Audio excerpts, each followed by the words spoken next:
everyone, so this morning we had a little bit of a surprise.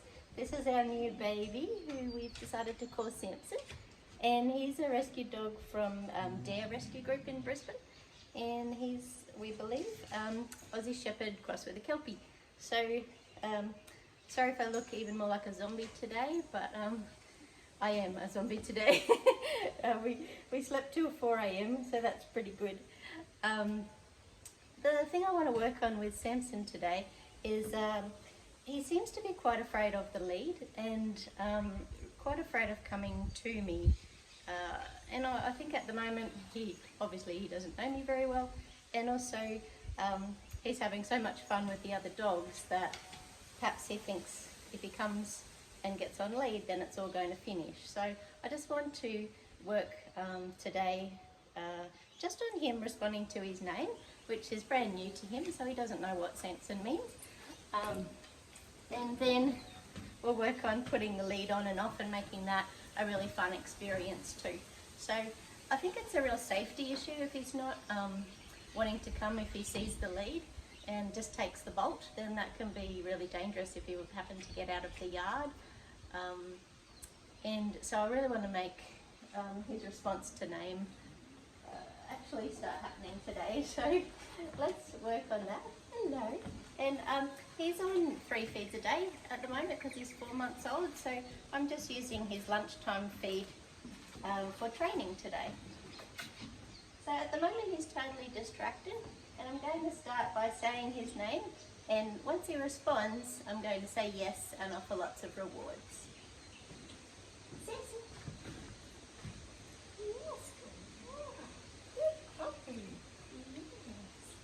And my goal is that once he starts to recognise this funny word Sampson, he'll think that's a really good thing. Sampson. Yes, good boy. Yes, good boy. Good puppy. Oh, now I've got a bit more attention happening. Sampson. Yes, good boy. And this is the start of our recall training. So I think that's the number one thing you can teach your dog for safety reasons. Good puppy. And whenever he sees food, he likes to sit and do his good boy sit. So that's what he's doing as well. Sampson. Yes, good boy. Good puppy. Good boy. Yes. Sampson. Yes. Good boy. And I'm also moving backwards when I call him because our movement is a lot more important than our voice to dogs. So if I'm moving backwards, he's more likely to come towards me. And if I make my energy more exciting, that's going to make him want to come towards me as well. Sampson. Yes, good boy. Good puppy. You're so clever, puppy. Yeah. So now you can see I've got a lot more attention on me because he's realised I'm the food lady. So I'm going to stop there with that session, and we're going to make our sessions really short and quick and highly rewarding because being 4 months old, he doesn't have a lot of concentration span yet. So now I'm just going to work on putting the lead on and off and making that a fun thing rather than something that stops all the fun for him. So I've got 2 leads. Yes. And while he's eating some treats out of my hand, I'm just going to pop the lead on. Yes. And take the lead off. Because he's actually quite scared of the noise of the lead going on the harness at the moment. So I'm just getting him used to that.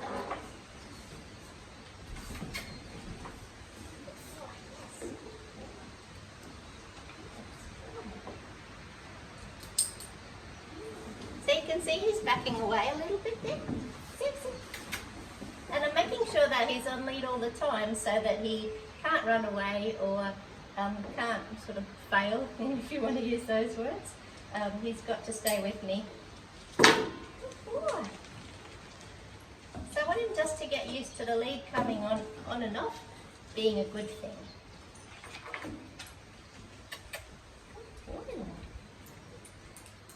And I'm just going to make the harness move around a bit while I do it so that he gets used to that feeling as well.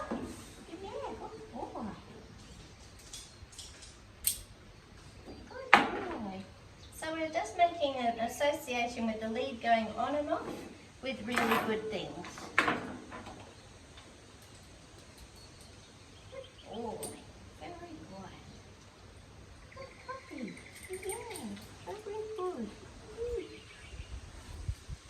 So at the moment I don't want to ever say his name without him getting a reward, so that he really associates Sampson with really good things. So, good boy. If he's around the house and I'm saying Sampson, I want to make sure that I've got treats with me. And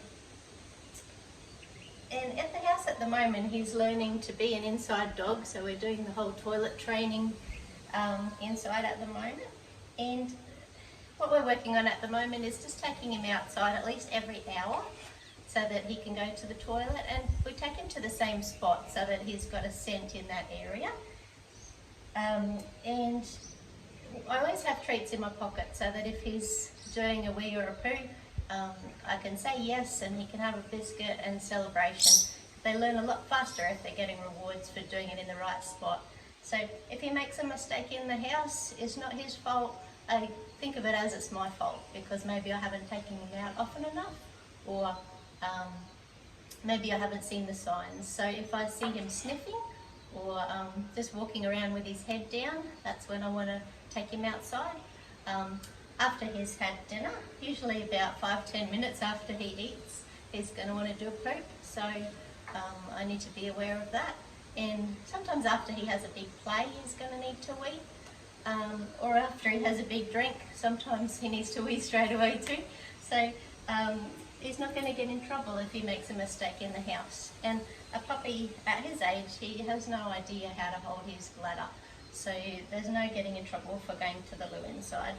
And I also have him on a lead inside because if he has free reign of the house, then he can sort of sneak around to other rooms, and that's when he's usually likely to wee.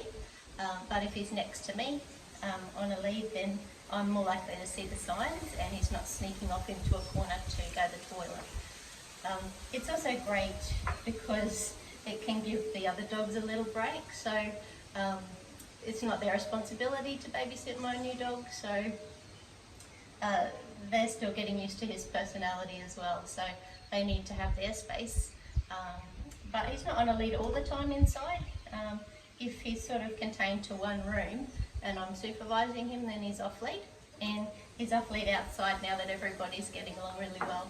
So that's our little puppy training session for this morning. And I think now we might both go and have a sleep.